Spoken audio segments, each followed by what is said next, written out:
नमस्कार, मी मनीषा तुम्हा सर्वांचं स्वागत करते आपल्या चॅनलवर. तर आज आहे मार्गशीर्ष महिन्यातला पहिला गुरुवार.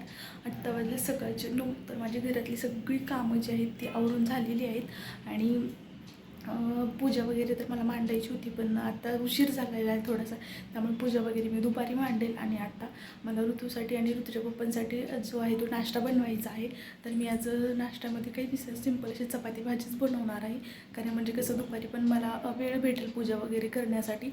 मग सकाळी जी आहे ती चपाती भाजी बनवून ठेवली तर मग दुपारी पण होऊन जाते, त्यासाठी मग मी आज चपाती भाजीच बनवणार आहे. त्यानंतर लगेच मी इथं दोडक्याची रस्सा भाजी आणि चपाती बनवून घेतली.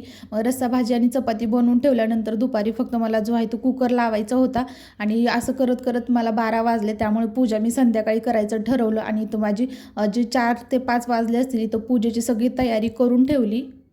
सकाळचे 5 किंवा 5:30 वाजायला आलेले असतील आणि आता मी पूजा करून घेते. तर ही छान अशी मी साडी घातलेली जी मला माझ्या नवऱ्याने गिफ्ट केली होती. तर आता पहिलं तर मी दरवाजाची म्हणजे मुख्य उंबऱ्याची वगैरे पूजा करून घेईन आणि नंतर जी आहे ती देवीची पूजा करून घेणार आहे. त्यानंतर लगेच जे आहे मी पहिलं तर उंबरठ्याची पूजा पूजा करायला घेतली, कारण लक्ष्मीचा प्रवेश मुख्यद्वारातूनच होत असतो. त्यामुळे पहिलं तर मी हळदीचं लेपन वगैरे करून घेतले. त्याच्यानंतर छोटीशी रांगोळी काढली आणि हळदी कुंकू वगैरे अक्षदा वाहिल्या आणि त्यानंतर पूजा वगैरे करून घेतली.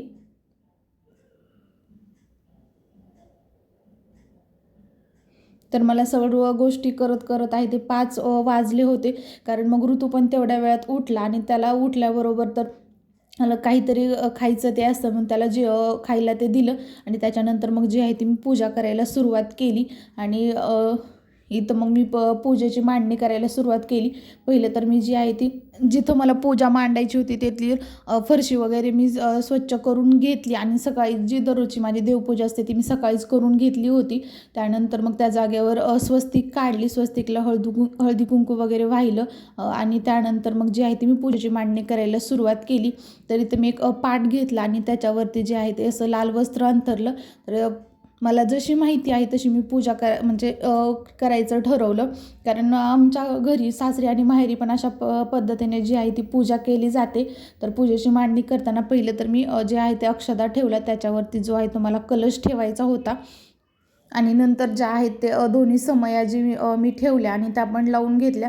तर 2 हे तेलाचे दिवे मी लावले आणि 2 जे आहेत ते तुपाचे दिवे मी लावले होते. तर इथं समया वगैरे पहिलं तर लावून घेतल्या, कारण कोणती पूजा करताना पहिलं तर आपण दिवा लावतो. तर मी ते पहिलं तर कलश ठेवायला घेतला. पहिलं तर मी जे आहे ते हळदी कुंकाची स्वस्तिक जे आहे ते कलशावर काढून घेतली. आणि काय होतं की मी कॅमेरा सेट केलेला असतो, पण ऋतू येतो आणि त्याला फिरवी करत राहतो, त्यामुळे काही गोष्टी मला शूट करायचे असते ते होतच नाही, बाकीच्याच काहीतरी गोष्टी शूट होऊन जातात असो. तर इथं मी कलशाला जी आहे ती स्वस्तिक वगैरे काढून घेतली आणि कलश जो आहे तो आपण अक्षदा ठेवला होता त्याच्यावरती ठेवून दिला. आणि मागच्या वर्षी मी काही मुखवटा वगैरे आणला नव्हता, तर मी नारळाला जे आहे तेच म्हणजे कलशवर ठेवायचे, पण यावर्षी मग मला ते मुखवटा वगैरे छान भेटला तर तो मी घेऊन आले होते. आणि कलशामध्येच मी फूल, अक्षदा, हळदी कुंकू आणि 1 रुपयाचं नाणं जे आहे ते टाकलं. त्याच्यानंतर आंब्याचे पानं असतात तर ते मला काही भेटले नाहीत, तर ही विड्याचे पानानेच मी 5 पानं जे आहे ते कलशावर ठेवून दिली.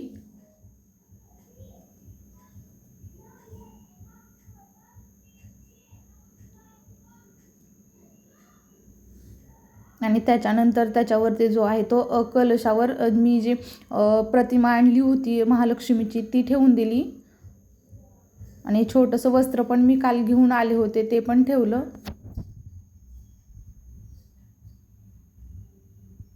तर ज्या दिवशी घरामध्ये एक छोटीशी जरी आपण पूजा केली ना, त्यावेळी दिवसभर घरात म्हणजे वेगळंच काहीतरी वातावरण तयार झालेलं असतं. आणि त्याच्यानंतर जे आहे ते देवीला आणि देवीसाठी मोगऱ्याचा गजरा जो आहे तो पण मी आणला होता, तो पण ठेवला आणि छान असं मूर्तीची पूजा वगैरे करून घेतली. आणि हा फोटो पण माझ्याकडे महालक्ष्मींचा आहे, त्याची पण मी पूजा वगैरे करून घेतली. त्यांना हळदी कुंकू लावलं, फुल वाहिलं आणि नंतर दोन विड्याचे पानं ठेवले, त्याच्यावरती अक्षदा ठेवला आणि एकावरती जी आहे ती आपली गणपतीची स्थापना केली आणि दुसऱ्यावरती जी आहे ती विड्याचं पान म्हणजे त्याच्यावरती जे 5 वस्तू असतात त्या ठेवल्या. नंतर देवीला ओटी ठेवली, मंगळसूत्र वगैरे घातलं. तर अशी मी छोटीशी आणि छान अशी पूजा करून घेतलेली होती. तर पूजा करत होते त्यामध्येच ऋतूची मध्ये चांगली माझ्यासोबत जी आहे ती गडबड चालू होती. तर त्याला बोलत बोलत मी जी आहे ती पूजा करून इथं घेतली. त्यानंतर मग मला स्वयंपाक वगैरे संध्याकाळीच थोडा उशीर होता करायला, त्यामुळे फळांचा जो आहे तो मी नैवेद्य ठेवला फळांचा आणि त्याच्यानंतर दूध आणि पाणी पण ठेवलं देवीसाठी. महालक्ष्मी मातेचं पुस्तक, त्याची पण पूजा वगैरे करून घेतली आणि शेवटी मी जी आहे ती छोटीशी रांगोळी पण काढून घेतली.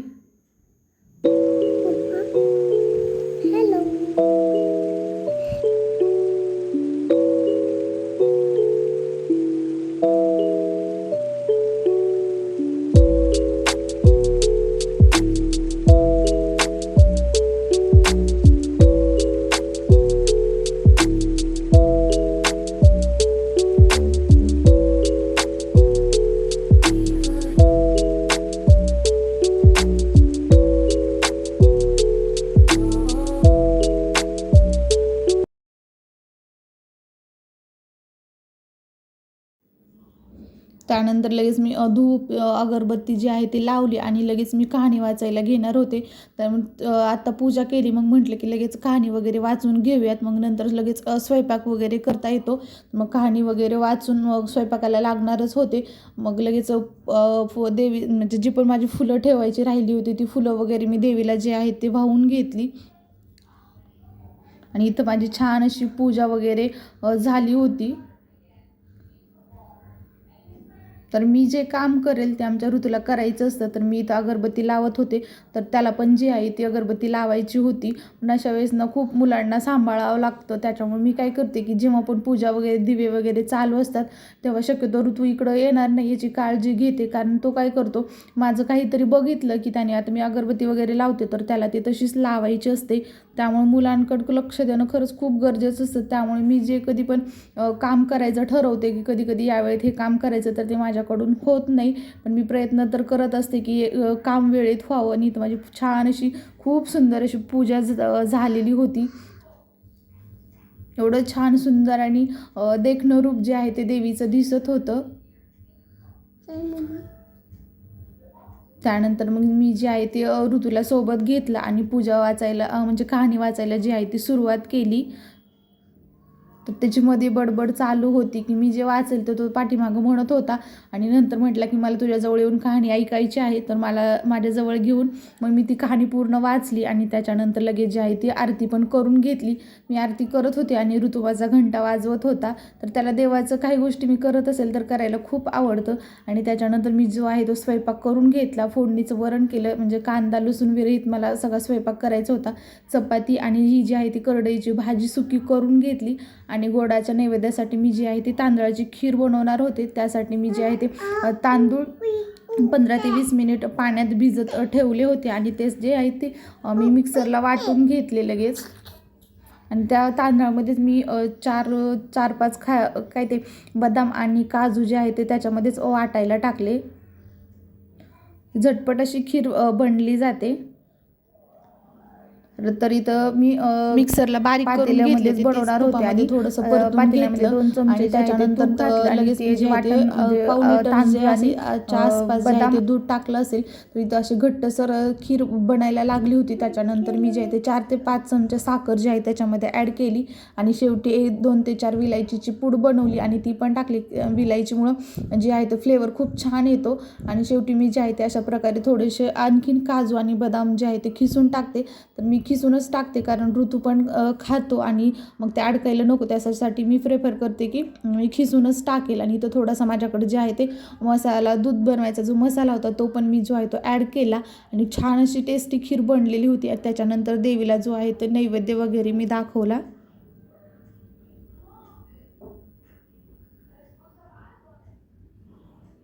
तर असा माझा आजचा गुरुवारचा दिवस होता आणि खूप छान गेला.